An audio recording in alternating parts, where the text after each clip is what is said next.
Hey guys, Lisa with Diamond Design. So I wanted to do a quick video to show people how you can replace a canvas with parchment paper, squares, or sheets, whatever your preference is, in order to get rid of this clear plastic covering that comes on a lot of diamond paintings. I know a lot of people prefer this type of canvas. This is a poured glue canvas, and the way that you can tell the difference is that it comes with the clear covering rather than the white covering that you see on a lot of other ones. Most of them say Sunor Group on them, and those are double-sided adhesive, which is essentially one or sometimes two or three, depending on the size of the canvas, double-sided tape.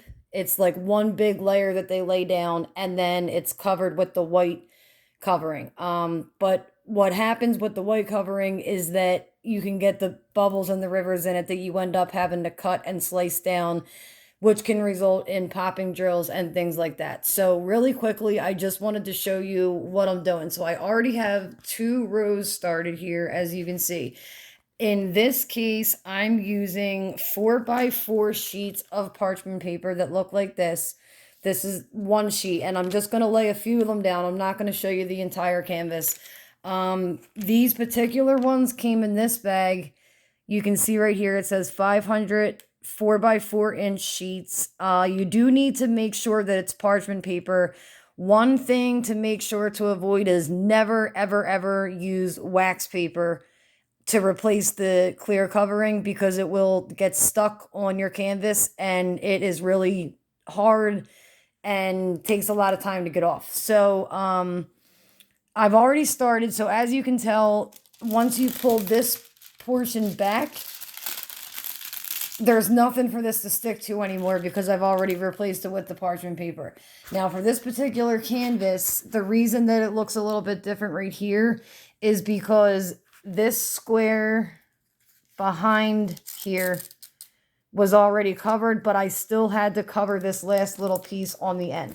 Now the other cool thing with using these is, well, there's two really cool things actually. You can reuse them, which is great because you can buy a pack of even 100 of them. I believe should probably cover any size canvas that you have, but I believe these were sent to me as a gift and I have 500. So and then the second cool thing is that if I decided that I didn't want to work on a square this big, once I start working on it, I can peel it off completely, move it down. I normally work on 20 rows at a time, for example. So I could move it down 20 rows, let it overlap here, and then leave it covering the 20 rows beneath it. So it overlaps, as you can see, but it still makes sure that the sticky part of the canvas is protected. So really quick, I'm gonna do 1 row for you guys, and then I'm gonna finish doing that, and then I'm going to kit this one up because a lot of people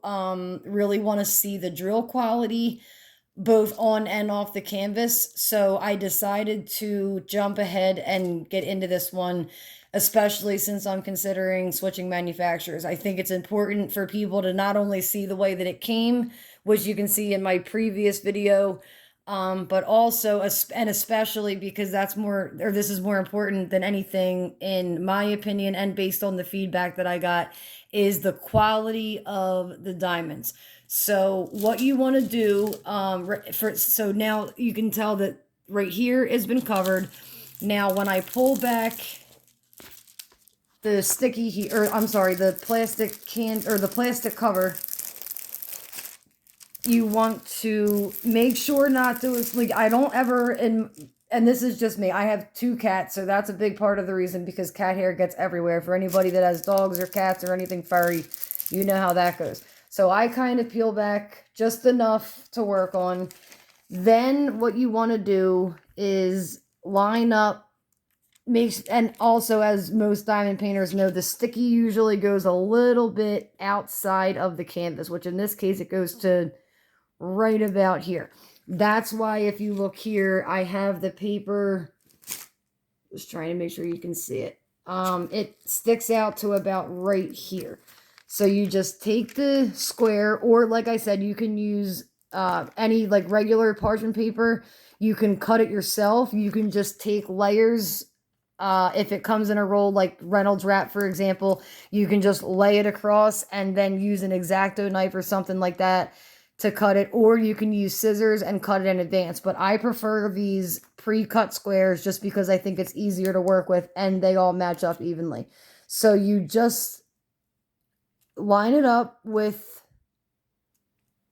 whatever, you know, and again, you can do whatever method you want. So I try to keep them close together, but also making sure that all the sticky's covered. And then you just press down like this just to make sure that it's stuck on there. Again, this canvas, I already looked it over. It does not have any bubbles or rivers whatsoever. Most poured glue canvases don't. I don't think I've ever seen one that had any. And that's a big part of the reason why I want to switch over to poured glue rather than the double-sided adhesive. So there you go. There's one square for the third row. So you just grab another square. And again, there's a lot in here. And again, like I said before, once I'm done using these, I can put them back. And then the next time I work on a diamond painting that has this clear covering, I can use them again. Like, you don't have to throw them out when they're done. They don't lose, I mean, over time they might rip or something like that, but they don't lose quality, which is awesome. So you can kind of just use these forever. So I'm trying to, I mean, it doesn't have to be perfect. You can kind of overlap the way that I'm doing. I just like to make sure that every piece of sticky is covered, and you really do want to make sure that you get everything covered, because if you don't, even if you miss like the tiniest little spot, hair can collect on it. Even if you don't have cats or dogs or furry pets, dust can get on it and it can make it lose the stickiness or the adhesiveness. So like I said, I'm going to go ahead and I'm just going to do this one row. So now, if you can see right here, like the plastic comes down here. So I'm going to peel it back some more. I want to leave this part covered though, since I'm not working on that row yet. Pull it down to about there. Grab another square and line it up.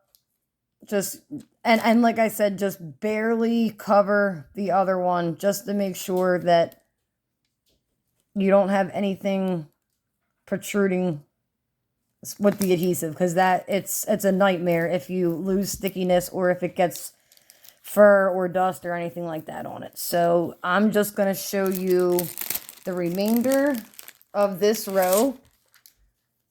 And I'm going to try to find the link to these particular squares. If I can't, I'll find something similar on Amazon. You can also search for them on websites like eBay. And believe it or not, if you don't want the squares, like if that's not too much of a big deal to you, or if you prefer to cut them yourself, you can just get a standard roll of parchment paper from your local grocery store. Dollar store. I actually have a roll that I've used up until I got these that were from the dollar store, and it works great. You just want to always kind of test it out, which I did with these before I started using it.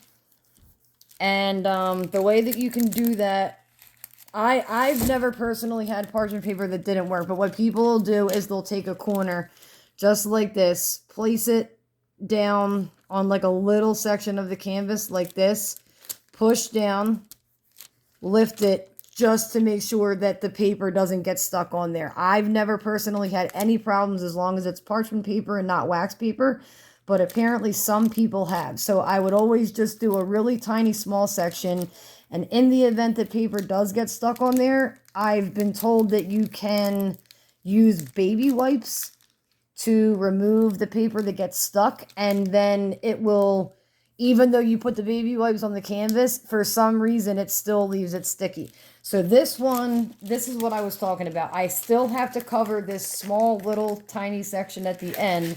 So I put the parchment paper down, and again, I reach over to, like, I overlap the key because the stickiness on this canvas goes to about here. So I'm going a little further than I really have to in this case, but I would prefer that over the edges getting, you know, furry or sticky. I use washi tape or masking tape around the border as I go.